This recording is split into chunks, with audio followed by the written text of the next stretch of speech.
So welcome to our online webinar today with Business Women Australia. Our topic today is second momentum, starting a new business versus climbing the corporate ladder with the wonderful Michelle Pascoe. And Michelle has been an absolute trailblazer when it comes to businesses and helping business owners be successful. So we're really lucky that we've got Michelle today to go through and sharing her expertise with us.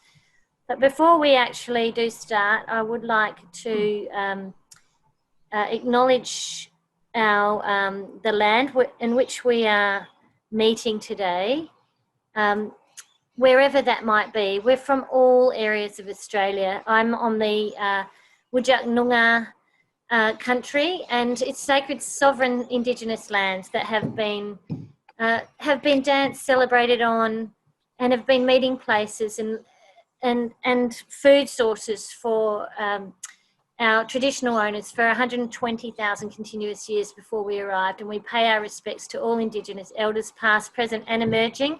We celebrate our Indigenous sisters in business, and we also acknowledge all our different areas of heritage, whatever that might be, and the amazing courage and adventure that has created this world that we live in, and that we really, I think, at this point in time are taking for, are being more grateful, have maybe taken for granted over the years, but certainly not so much anymore.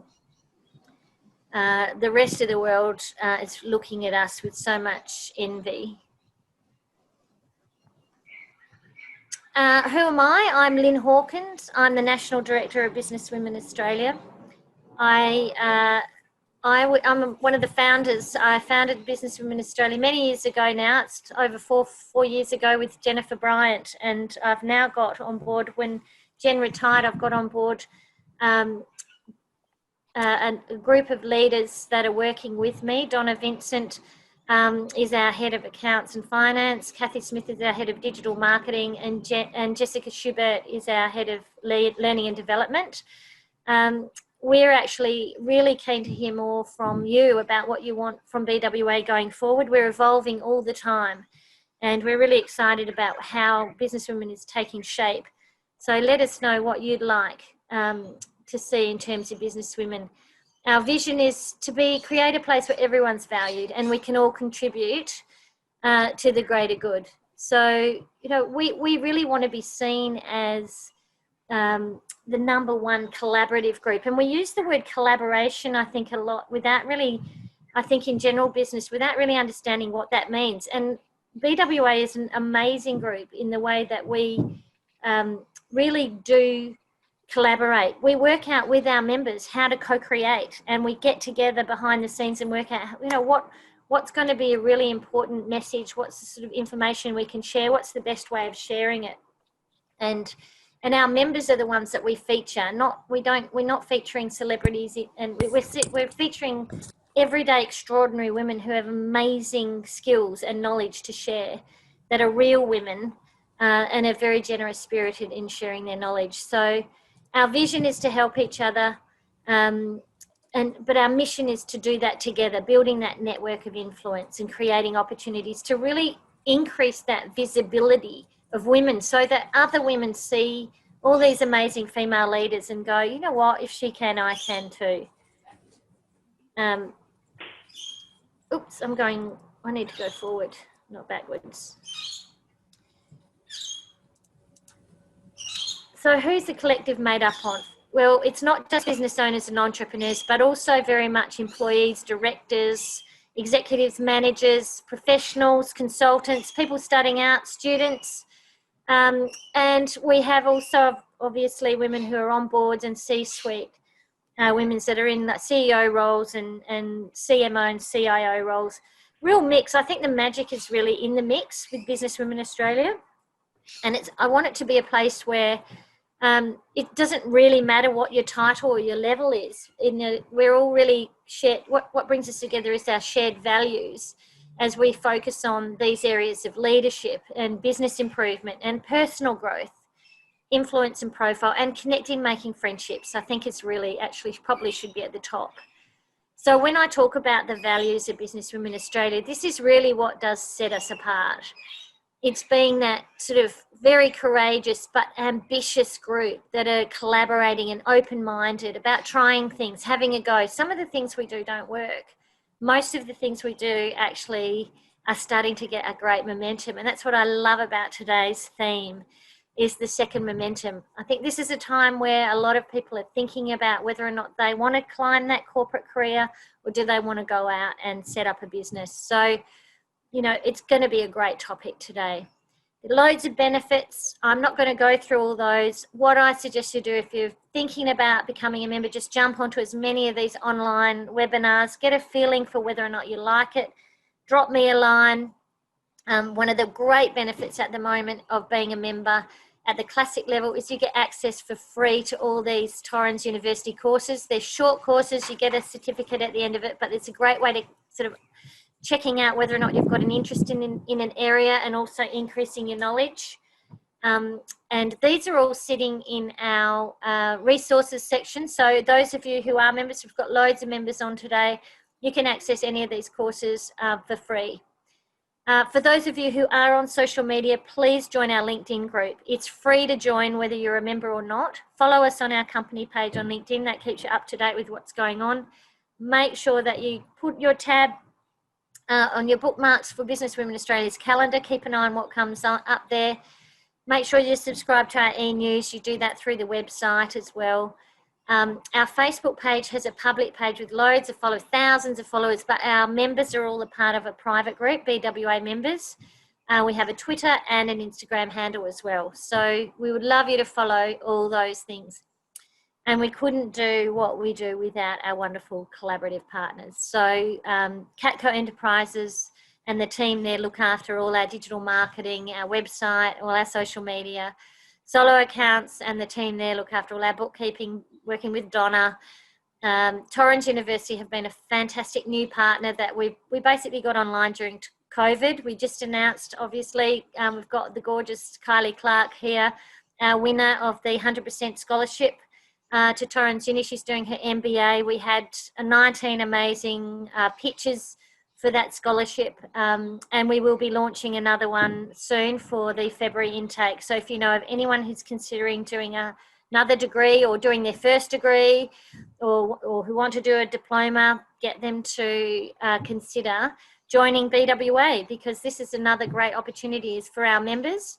They get the opportunity for 100% pitch, and for anyone who has a crack at the pitch, they get a 15% scholarship, saving them 15% on whatever it is that they want to do at Torrens. So Intact Teams, Hawkins Marketing, also that's my team. My team do a lot of stuff in the background, volunteer and help out, as does Jessica. 3 Drops Wines, we love them. They're our favourite wines. The wonderful Joanne Bradbury is she's the curator of a lot of events that she takes around Australia for wine tasting. So we just adore 3 Drops. And you can see some of the other amazing collaborative partners that we've got there. So if you're not a member, great way to dip in your toe and start is for the 12-month classics, $2.99. You get so much value. Even if you were to do just a handful of those courses, I think we worked out there's like $30,000 or $40,000 worth of free courses there from Torrens University. So it's such good value for money. You get a directory listing, a backlink, you get access to all our online webinars at no cost. If you want to be a premium and work with me in the background and look at how we can raise your profile, what kind of webinars we can run with you, what kind of podcasts could work for you, feature you in our Buzz magazine, then have a chat to me about, becoming a premium, because we're always on the lookout for very ambitious leaders who want to work with us in the back end. So that's me. There's my email, lyn@businesswomenaustralia.com.au. Drop me a line. I love to hear your thoughts. I'd even love just to hear some encouragement, because we put a lot of effort into everything we do, and it'd just be really nice to hear from everyone about what you think we're doing well, what we can do better. And upcoming events, we've got in Perth, we've got a couple of Perth people on the line, not so many today, but we do have the Perth Roundtable, Marketing a Service and Productising a Service. Kylie, I'm not sure how we're going to go at recording that one. I have asked Becky to have a go at recording it. Okay, I'm even happy to have a chat with her afterwards. Yeah, fantastic. And she'd be happy to share her slides with you as well. So Becky Sangster does that. We've got a Sunshine Coast think tank. Please, if you know anyone in the Sunshine Coast, let them know to come on board, jump onto the webinar. There's no cost. I really want to hear from the ladies in the Sunshine Coast. We had a very active group there pre-COVID, and I really want to get that group sort of ramped up again. And we'll do the same thing in Sydney. Kylie and I are sort of talking about actually getting Sydney ramped up as well. Staying cyber safe will be an important banter on the 18th of September. That's online, and that's with Katrina McElroy. She is one of Australia's leading cyber security consultants to big corporations, but she's passionate about micro business and small business, making sure that they're cyber safe. So this is a great opportunity to check in. She's going to be going through what are the main essential things that you should be doing at home and in your business to make sure you're cyber safe. So Mandurah Murray, south of Perth, we've got regional issues for business women coming up on 23rd of September. Gail, spread the word on that one. That's around your patch. The gig economy online banter on the 29th of September. I'll be interviewing Solo Accounts founder, fintech entrepreneur, Donna Vincent, who is my colleague here, head of our accounts and finance. She has designed that app specifically for people that are working in those gig economies, for contractors, tradies, sole traders, individuals who don't need a payroll. She just gets that market, and all her users are in that space. And I'll also be talking to Natasha Lee, who's an accountant who has a lot of sole traders in that she looks after in her business advisory team. So 7th of October, back in Perth for Courageous Conversations. But keep an eye on the calendar. There's so much coming on all the time. So without further ado, the reason why we're here today, not to listen to me rabbit on, as much as I do like talking, and those of you who know me well know I love to chat, but Michelle's bringing over 25 years of experience in service operations and processes. This lady knows all about business. She is a certified speaking professional. She's been an MC and doing some of the most large events of all, and we've got her all to ourselves today. Her weekly podcast, Middle Management Movement, it was designed for hospitality and those in the casino industry, which is really her sweet spot. But she has actually just launched this amazing business called Second Momentum, where she coaches people through the transitions of their career. So I am going to hand over to Michelle. I'm going to stop sharing this so that Michelle can actually share. And we're going to have a lot of fun by the sounds of it. Perfect. Thank you so much, Lyn. So everybody can hear me. I won't share my screen straight away. I'll just have a little chat first. And yes, look, you know, my podcast was Middle Management, but we actually changed the name probably about 12 months ago now to the Customer Retention Revolution. That encapsulates all industries and business globally, because I do, well, probably like many of us, we used to do a lot of traveling, and hopefully we'll once again one day. But look, where I wanted to start today was, I want you to think back about when you left school, and I know there's a couple of students on that. You know, I came from a family, both parents were entrepreneurs in their own business. I had 3 elder brothers, 2 of them were already in business because there was quite a large age difference, but I still didn't see becoming an entrepreneur as a pathway. I left year 12, not all that great, but I went to the private business college and I learned how to, type very fast and how to do shorthand. And I began my career really with Westfield's shopping towns, with the national marketing manager at the time. I was his EA, and it was fantastic. We're bringing out people like Buzz Aldrin and other astronauts. We were doing the Coppertone Girls on Bondi Beach. We had Cliffy Young, the shuffling, from Sydney to Melbourne.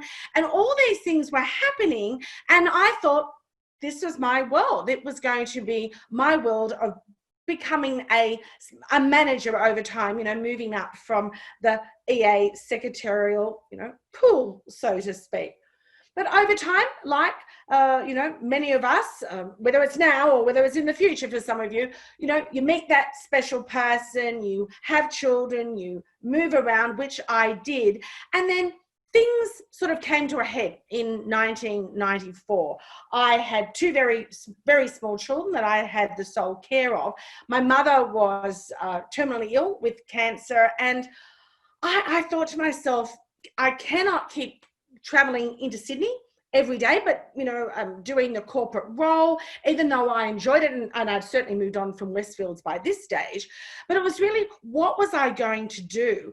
So I thought, because we knew that my mother wasn't going to survive, and I thought my father was quite elderly, so I thought, I'm going to get a job closer to home. Now, this was a great role, and they had advertised, it was 20 minutes from home, it was a lot great pay packet, and I had to handwrite my application. Now, this is only 1994, so we're not going back to writing on slate, but by that stage we were using word processors and computers, so handwriting was something I'd always felt that little bit funny about. I'd always been told at school I've got shocking handwriting, and perhaps that's why I did shorthand. So I applied for this role. I was invited to come along for an appointment at 7 p.m. on a Friday evening.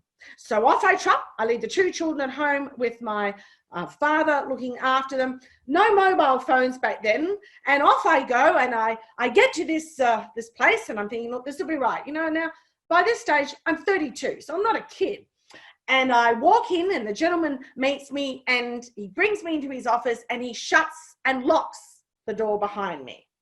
Now, if you've ever been in that position, your mind starts to go in 1,000 different directions, but you've got to be cool. You've got to keep calm. You've got to be in control. So I sat there, and the first question he asked me was, do you like to drink?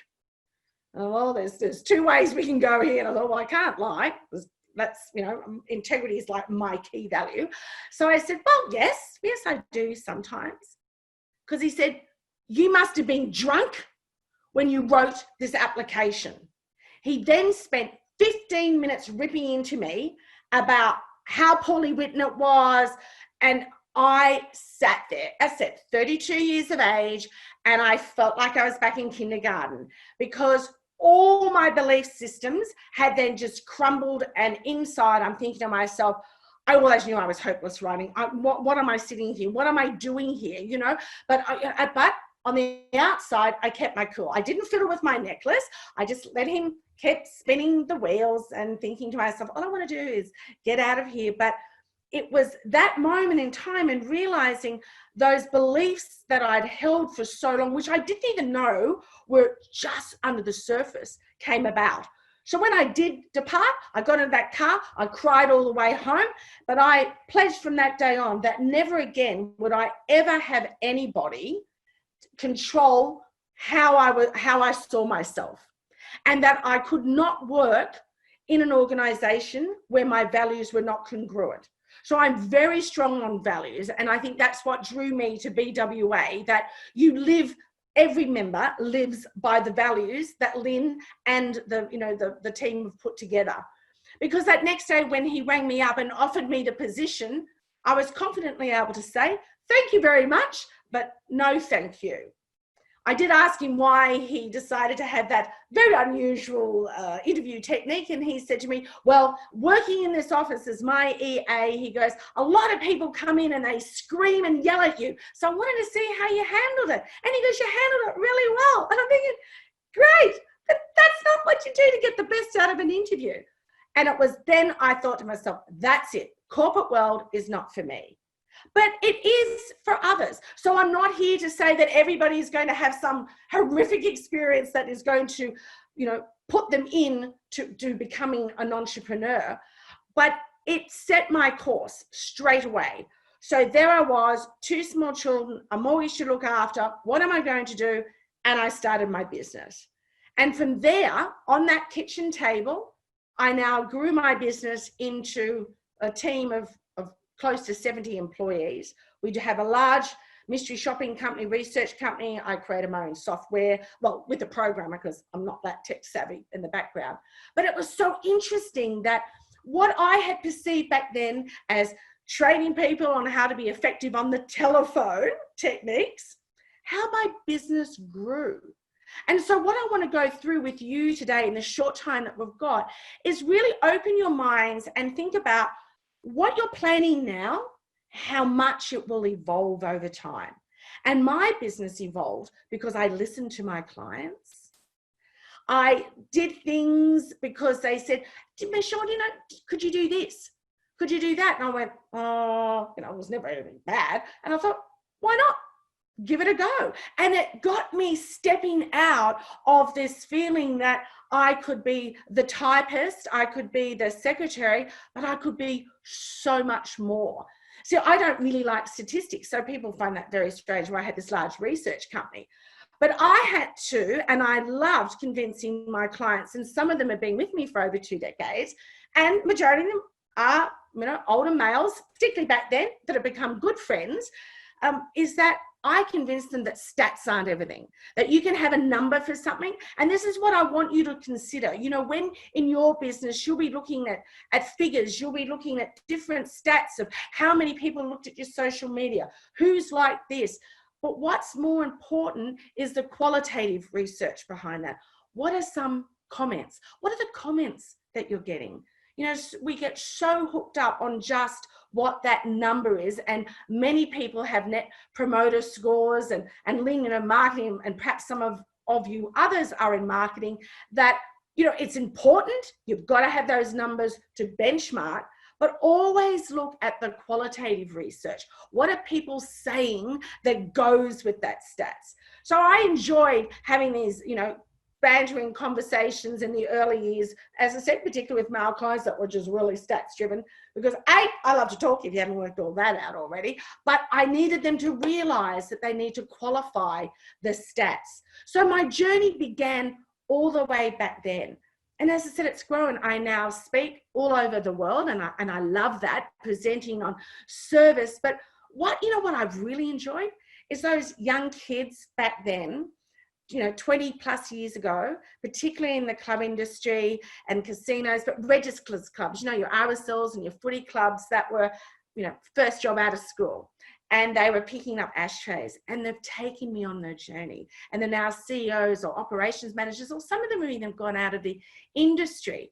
But what I've enjoyed is mentoring and coaching them as they became more, along the corporate journey. But even some of them have moved into their own businesses. Oh, that's what gives me joy. It really is interesting how you can see somebody ignite their potential, because not everybody sees it, do we? I mean, have you had times in your life where you've thought to yourself, oh, I don't know if I can do that. It's not me. And wow, those naysayers get in there really quick, don't they? It's not just your own inner critic voice, but perhaps it's the people that we're friends with, or sometimes it even can be our family or even our partner in life that say, why do that? Why step out and become an entrepreneur? Why put on that extra service? Why spend money in product research? You're doing so well. Just stick at what you're doing. And some of them, they may be doing it because it's not because they just don't want you to do it, but because they're worried that you're going to get hurt. They are worried that you're going to, yes, lose money, but you're going to put so much time and effort in things and you may not get the return.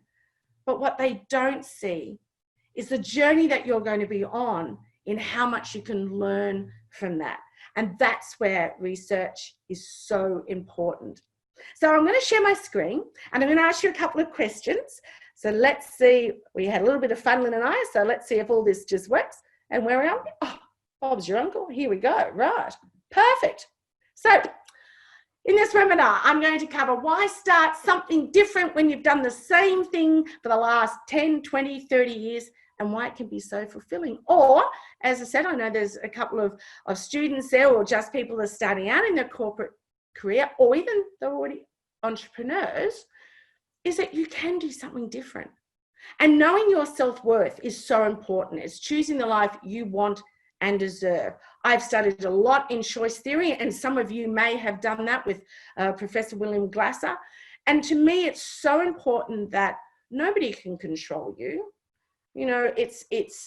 People make that, oh, well, I had to do that because I had no choice. No, you did. You did. And sometimes that means it may upset others, but you choose your course in life. I'm sure there's going to be bumps, but my gosh, when it's your choice, it's going to be a wonderful ride, because you choose the path that you're going to be on, because you're going to be believing in yourself. And it's so fulfilling to realize when, you get that business card and you hang the shingle, so to speak, out the front door. And then, I remember, I can still picture my first Excel spreadsheet with people's names on it and phone numbers, and I'd ring them up, and then they'd say, come in and have a meeting, and then they actually hire you, and then they pay your invoice, which is even better. And it's so exciting. You think, I did this, I did this. That's really good. Somebody out there believes in what I do. Somebody out there is prepared to pay for what I do. And somebody is continuing to be my client, but also is now recommending me to others. Because as you all know, our worlds can change so quickly with a flick of a pen or a bad review that we can't control. In that sense, when people do reviewing of our businesses. But the more that you can always live your values, live your vision, and show people who you are, that you are providing the best service and the best product. If somebody ever makes a comment that may be disparaging about you, it is so beautiful to see when your clients will just step in, and you don't even have to say anything, because they know how good a person you are. And so, I know a lot of people have been saying to me lately, particularly online, because I've been online now for a few years, is that, there's not some nice people out there. They like trolling and these horrible things. Oh, seriously, I don't know why people get the time of day to do it. But we can't let that stop us. And that's probably, I know one of you sent me some information about going from bricks and mortar to online, and it is that big step. And one of those steps, correct me if I'm wrong, is because we feel that we're going to be putting ourselves out there. And when we do put ourselves out there, then yes, you may get some people that may not like you. Guess what? Bad luck. Seriously, bad luck. You can't be friends with everybody. Were you friends with everybody at school? You weren't. Were you friends when you were at the workplace? No. Have you ever walked into a prospective client and you just sort of thought, oh, no, I hope they don't ring me because I really don't want to work with them? And that's the same, isn't it? So don't stop yourself from putting yourself out there, worried about what people are going to say, because you know what? People are going to say it about you anyway. And we have to stop being so focused inward that we keep thinking to ourselves, oh my gosh, everybody's looking at me, when they've got their own world at the moment. And particularly now, and it's totally unprecedented times that we're all been experiencing, since, gosh, when did it all start? February? The world, or before that, with fires and floods. This world, where we are right now, has given you the opportunity to really step out with your journey on where you want to go. So let me ask you, where are you?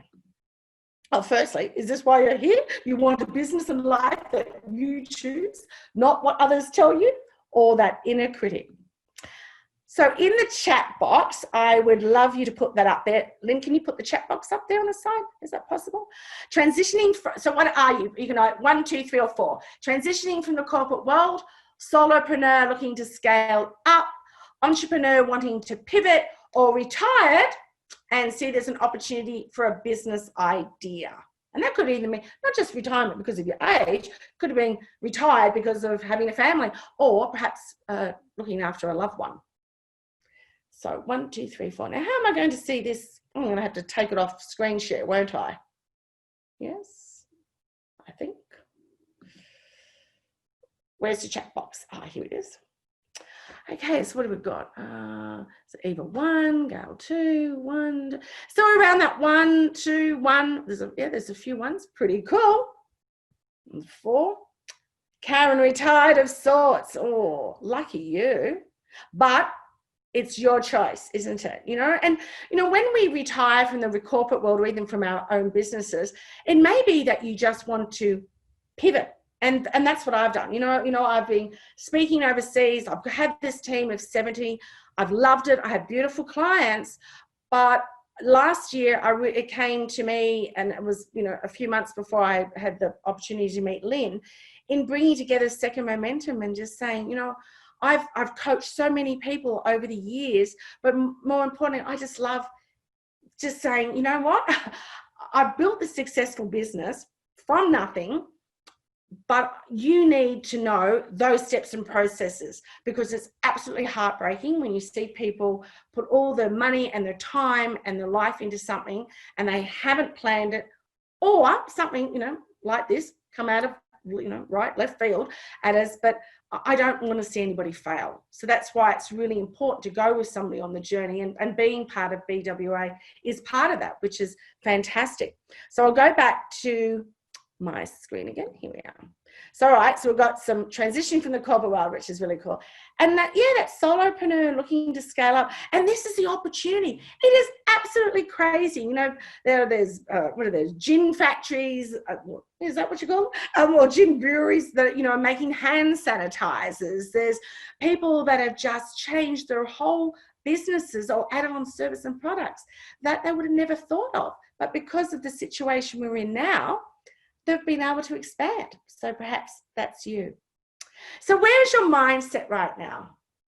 You don't have to respond to this, but, you know, have a think. Do you feel like you're just treading water? Like you're getting a pay packet, which is pretty good. And we become reliant on that. And there's no harm in that. There's, you know, whether it's here, there, or there. But are you feeling like you're treading water in your life? Are you just getting up, going through the motions, going home, but all those in the back of your mind, you're thinking to yourself, oh, if I only just wished, but I can't because I've got the school fees, or I promised my partner I'm going to do something, or I'm saving to go on a trip, or there's always 1,001 reasons. And seriously, it doesn't matter when you start, you're never going to have exactly the same right money that you actually want, but we're going to go through that a little bit later. We have a lot of reasons why we're staying in treading water to stop us actually moving forward. Then you have a look at being overwhelmed. And that's a big thing. You know, you've got so much happening, and, you know, you may be a carer, you may be a parent, you may be a sibling, you may be a child of somebody's, you know, and you've got all that going on. You're running a household, or you're helping others. Then you may do some volunteering work, and then there's work, and then in the background you're wanting to do, you know, your own business. So it just becomes a little bit all over the top. But then you may be excited with anticipation about where you go, or you might be a bit like me, and this was in the first 2 weeks of COVID, oscillating like a fan on high speed. Seriously, my brain was going on the inside, like, what, you know, it was like, take a deep breath, just calm down and review. And you know what I did? You know, for those 2 weeks, I was actually launching right at that stage was Second Momentum, and it was the beta program, and I had the launch and I'm ready to go, and I thought, I'm just going to keep doing it. I can't stop now, you know. And it could have been quite easy for me to just go, but I did it well. And then I gave myself a day to have a really good cry. Gave myself permission to give myself a really good cry, because I could see what I was doing, which I've done a lot of times in my life, is just compartmentalize. I love that word. I'll just get to that in 5 days' time or in a week's time, because I just don't have time to do that. And I don't know, I can see a few heads nodding that they do the same thing, but that's not healthy either. So I felt I just needed to have that good cry and then reboot. Because back then, when all those hospitality industries shut, that was it. 70 team members, you know, everything just stopped. And I had, this is going to be 12 months, but it wasn't. All my clients are coming back now. They came back in June. So what I was assuming, as you may have done in your businesses, things have changed. It's always changing, because now you're in control. So you might be thinking to yourself, am I an entrepreneur? And I know a number of you had sent me some beautiful emails in response to my question to you yesterday. So thank you so much. And this was one that came up a few times. Am I, or can I be an entrepreneur? And my question to you back is, well, why not? And I know you might think, oh, that's pretty, black and white, Michelle. But it's true. Who's saying you can't be an entrepreneur? In my day, and perhaps, and I'm sure with Lyn, entrepreneur didn't really exist. That sort of word was like something out of Hollywood. We were small business owners, or you may have been a micro business. You were an SME as the decades went on, but now we're entrepreneurs. If you've got an idea, a product, a service, something that you believe that you're good at or you have made that others have perhaps even mentioned to you, that's really cool, I'd like to buy that or like to chat to you about it, then what's stopping you? What is truly stopping you? And I know that for some of you, it is, when you were saying stepping out from that corporate world, is the choice that you just step out, or do you save some money? I know, and I've had this discussion over the years with many people that, some have thought, well, I want to have a year's worth of my mortgage payments in the bank. I want to be able to earn enough, at least half of my wages, so when, I've got that kitty in the bank. But you could have been like me, that I didn't have a choice. I had to start my business, and I had to start it now, and I didn't borrow any money. I was self-funded, and my very first time, and I'll get to this in a minute, I'll tell you about how much I was charging, $10 an hour, which was really cool, until my father came and saw me one day, and he goes, and how much were you getting in the corporate world? Because back then I was getting a lot of money, which doesn't sound much these days, but I was on $35 an hour, and that was a lot back then. And thinking, so why are you working for $10 an hour? And you think, oh, have you factored in the cost of electricity, the paper, and all those sorts of things? And so you don't, because you think, oh, I just want to help people. Yes, an entrepreneur is helping people. But if you don't get them to pay the right amount, then you are helping them, yes, but you're helping yourself dig a very big hole and not be happy with what you're doing. And you can have this happy face that, oh, everything's bright, but you know that there's only, one slice of bread left in the fridge. Now, I know that's slight exaggeration. However, that's what can happen. You become an entrepreneur, you are running a business. You have to make money. Now, some of you may feel, oh, and this is a thing we have with women. We don't like talking about money. We think, particularly from the baby boomers generation, the top end of Gen X, is that it's vulgar to talk about money. Women don't talk about money. That's just something that's just there, it just happens. Well, you do have to talk about money. You do have to pay for things. And the money that you make can then help others, can't it? It could be through a volunteering capacity. It could be sponsoring somebody in your community. It could be donating to others here in Australia and overseas. There are a lot of people, I know, Lyn put up there at the start about our Indigenous sisters. There are so many people in our community here in Australia and overseas as well, that if you make money, that then you can help.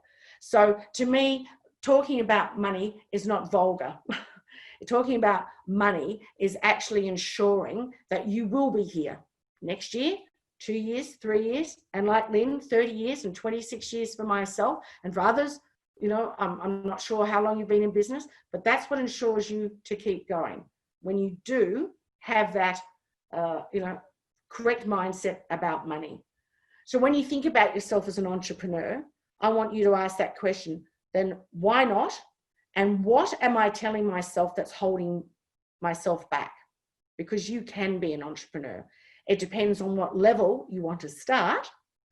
And you may feel that I just want to transition slowly. Just do it just slow. I've still got the money coming in from work. Just do a few little things and then build. And that's fine. But I'll also be the thorn in your side. That can give you this lovely, cozy feeling, so you never actually take that leap. Sometimes you need to just do it. Break the chain and grow, because when you've always got that money coming in, it's that little safety. You need to step out and go, I'm going to do this. The choice, of course, is yours, but don't let it hold you back. Plan, research, passion and trust. Yes, you have to plan when you are going to start a business. Now, too many people put so much planning in that they never actually started. Because, oh, no, I can't do that. That's not going to work. Oh, I can't do this. That's going to hurt. Oh, you know. And they talk to a gaggle of people. It's just wonderful, you know. And I think even more so now, people, I've got two Gen Y and a Gen Z children, the three of them. And it just amazes me. I don't know if any of you are in the home decorating mums Facebook group. There's like tens of thousands of them. It's a really good one. But they go on there and they'll go, oh, just like here. See, I've got a great lounge. What cushions do you think would like go with that? And people tell you, you know. And this is, you know, so we hear from everybody, and that's lovely because you're going to get help with your cushions. But when it comes to you starting your business, don't listen to so many people that your head does become that oscillating fan, because you'll get somebody, oh, you got to do this. You go, oh, don't worry about that. You got to do this. And your head just gets to that point where you think to yourself, I don't know whether I'm coming or going. You know, they tell me to be like this. You don't want to be a cookie cutter. You're going to be authentic. Whether you're out there on the stage speaking, or you're telling somebody over the phone about your business, you're telling somebody in the queue at the supermarket, it's your authenticity and your belief in your product or service that will build your business. It's you. It's not, you know, 28 other people. And that's why it's important, you know, being a member of BWA, having the business coach to coach you along the journey. And it doesn't mean that you're going to be with that business coach for years. You know, I don't know if any of you have, or yourselves or children that have been athletes. You know, I have a daughter who was a dancer. She had the same coach for 5 years, and then she needed to go to that next level. So then she went to another elite coach. Well, that's the same in business. It's who do you need to actually listen to that's putting the impressions in your mind. Research is important. You know, I think it's always important to see, you know, who your competitors are. But you know what? I'll be honest. When I started business, I didn't even look at who my competitors were. I just started it. And I thought, well, why not? But I built a program, particularly my online program for research, which is my own proprietary software, that was so different. Because I don't know, I still believe, you know, and maybe this is my silly way of thinking things, but I wanted to create something that was me, whether it's a presentation, whether it's second momentum, doesn't matter what it is, it's me. And I have always felt that if I went and looked at what all my competitors were doing, would that influence me in some way in the program or the presentation that I was doing? That's just me. And you might be thinking, oh, that's really silly, but that's me. And so I've done my research, but I've really done my research with my clients and what my clients are needing, not so much what my competitors are doing. But that doesn't mean you just put your head in the sand either and go, well, I don't have any competitors, because we all do. You know, we may have something that's different to our competitors, but we're all doing, you know, there's more than one hairdresser, there's more than one person who's doing marketing. But I think the biggest thing here is to research with your clients who you're attracting.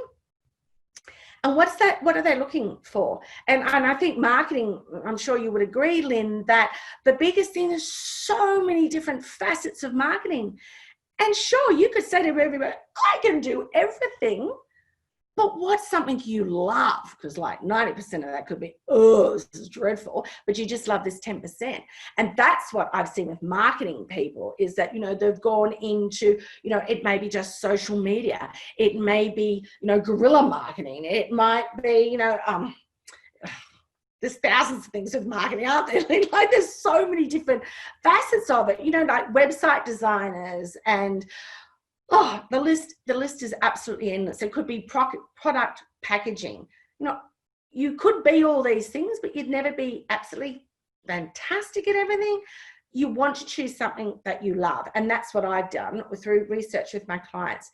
Yes, you do need passion, Because seriously, you've only got one life. And if you were getting up every morning and it's your business and going, oh, I don't like those clients. I don't really want to, you know, go out there. I don't want to I don't believe in what I'm doing.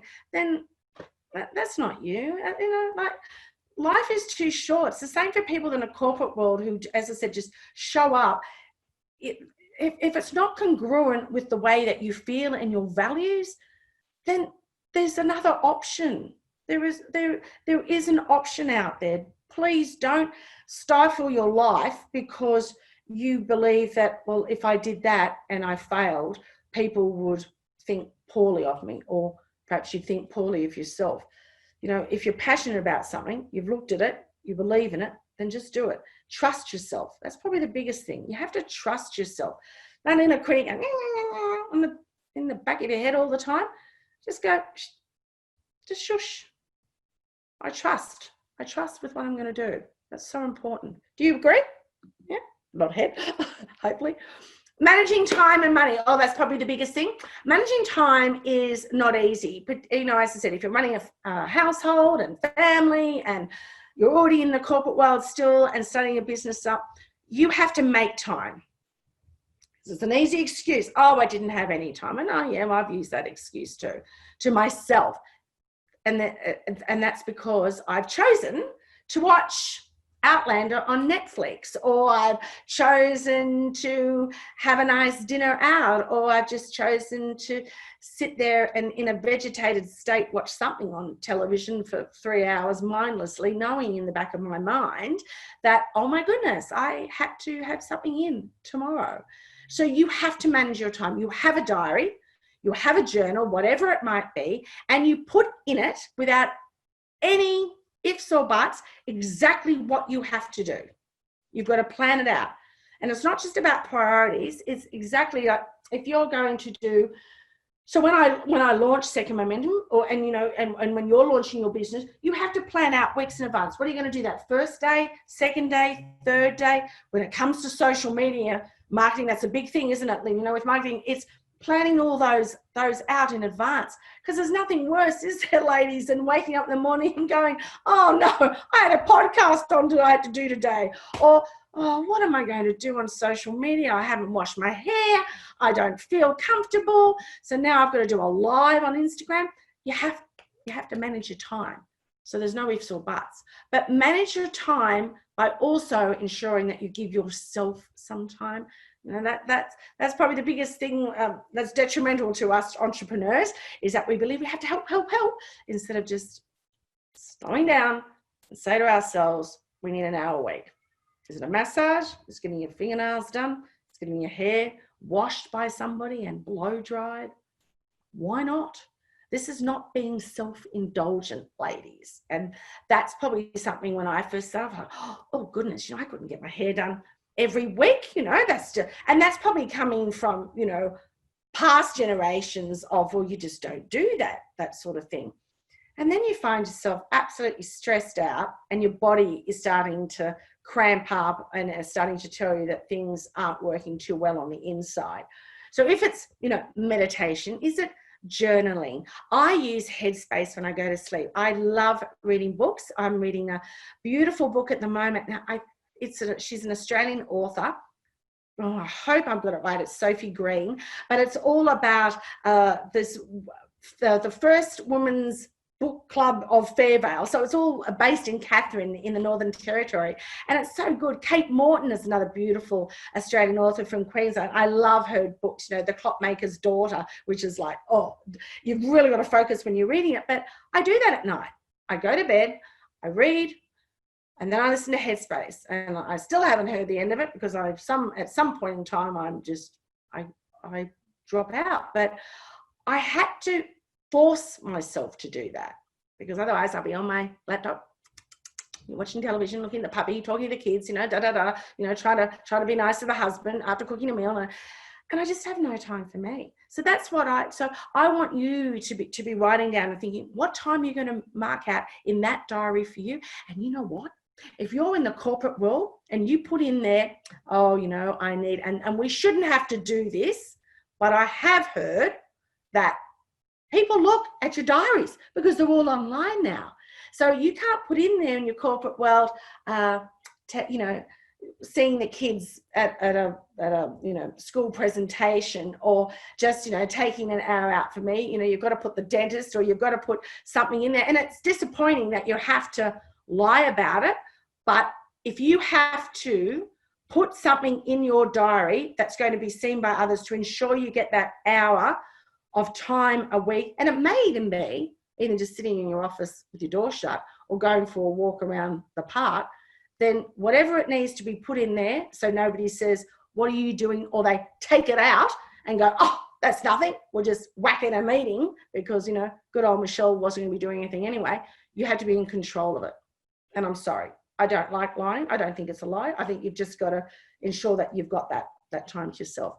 Money is absolutely critical. That's probably the biggest factor is cash flow. You have to know what you're going to charge. As I said before, $10 an hour was ridiculous. I wasn't making any money. I was going absolutely backwards. But I realized then that money was not my forte. I wasn't great at financials at all. I never bothered to look at a profit and loss, but my goodness, my business has grown because I have taken the time to do that. If you got zero, get in there. I know we've got some wonderful financial people in BWA. Ask them for a little bit of help. It might cost you an hour of the time, actually pay them, because as lovely as they all are and supporting each other, it's nice to actually, support them by giving them money. They need food as well. But ask them, how do you read a profit and loss? Don't be embarrassed to ask things that you think, oh, everybody else knows how to do that. Because you know what? A lot of people don't. It's very easy to just go, oh, that's just a report. I'll look at it later. Whether you have to borrow money when you start or whether you are self-funded, that's your choice again. It was quite interesting many, many years ago when I was, it was just after 2001, and it was when we had the small business unit here in New South Wales, and I think they're probably in other states, and it was for business women, and I was doing the mentoring of, facilitating these quite large groups of ladies. And what was interesting, oh, now I've just lost my train of thought. Waffled off again. But what was interesting was back then that they didn't make that money a major priority. And so some of them that I found who didn't really need money, they were still in the corporate world and they were dabbling into this.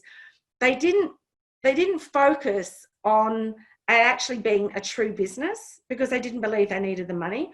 So you know what some of them did? Now, I didn't agree to this, but some of them needed to be motivated by actually taking out a loan. Not a $1 million loan, but something that they actually had to service that loan that could only be paid back by the products or services that they sold. Now, if that was their mindset, so be it. And they continued on in their businesses. I don't know about you. You might think that's quite bizarre. It's a bit like people that work from home and, they go outside, they hop in their car, they drive around the block and they park and as though they've come to a new office, but it's still their home. If it changes the way that you're thinking and your mindset, then maybe that's something. But as I said, I certainly not saying to go out there and borrow money. But if that's, if you've got this comfort zone and that's why it's not letting you step out and really explore your entrepreneurial journey, then you've really got to look at ways of looking at your money. And perhaps it is that you ensure, you have an amount taken out of your company each week or each month that goes into a separate account for your business marketing, perhaps in the future. And therefore that, make sure that you do that work, send out that invoices. There's different ways. You may be thinking to yourself, oh, it's tricking your own mind, but if it is and it feels good, why not? Is online for me. Now, this is probably the biggest thing. I've had a bricks and mortar business in the sense of going out, doing training face-to-face for, 24 years. People have been saying, oh, go online, Michelle. Oh, no. But I've gone through Kajabi and absolutely love it. The software program, when I used to start my research company, used to be all by hand. My clients would wait till the end of the month. I'd then photocopy the reports. I'd take it to them. Oh my goodness, they were so beautiful when I think back now. But I was fearful in 2007 going online, creating this proprietary software, because you know what I thought? Oh, if I get online, they won't want to see me anymore. Oh, hello, talk about an ego. It wasn't just about the fact of seeing me. It was more the fact that I love getting out of my solo existence, even though I've got a lot of team members, I don't work with them. But what I found was it actually engaged me more, because I was then able to see them less frequently. But when I did, we got so much from our meetings. So going online, don't be fearful of it. I looked at Thinkific. I think there's Teachable. There's a lot of programs. As I said, my second momentum is on Kajabi. My website's on Kajabi. I love Kajabi. I went to the inaugural conference in Irvine, California in April last year. Blew me away. So don't be fearful of it. You may wish to do a hybrid to start off with, and you may find that it goes. Look, I have a lady in our second momentum group, and she actually had a swim school in Victoria when we first locked down, and she went online and was giving kids swim lessons online. Now you might think, like, you know, she was thinking, what am I going to do, Michelle? And I thought, well, what can we do? Kids loved it. So don't be fearful of online. Just think about what you've got and how can you tweak it that people can be engaged, because they're all happy now to watch you on a screen. Don't have to worry about what you look like all the time, as we did before. So never before has it been more important to take charge of your future and arm yourself with the insights and knowledge that will help you embark on a successful transition. It truly is your time now. Now, I'm happy to take questions. I've got another webinar, and I'm opening up Second Momentum. COVID's never going to go away, so I might as well open it up again. Miles and I, Lyn, it's just not. So yes, so that's there on the 13th. Please connect with me via email, LinkedIn, Instagram, or my business page on Facebook.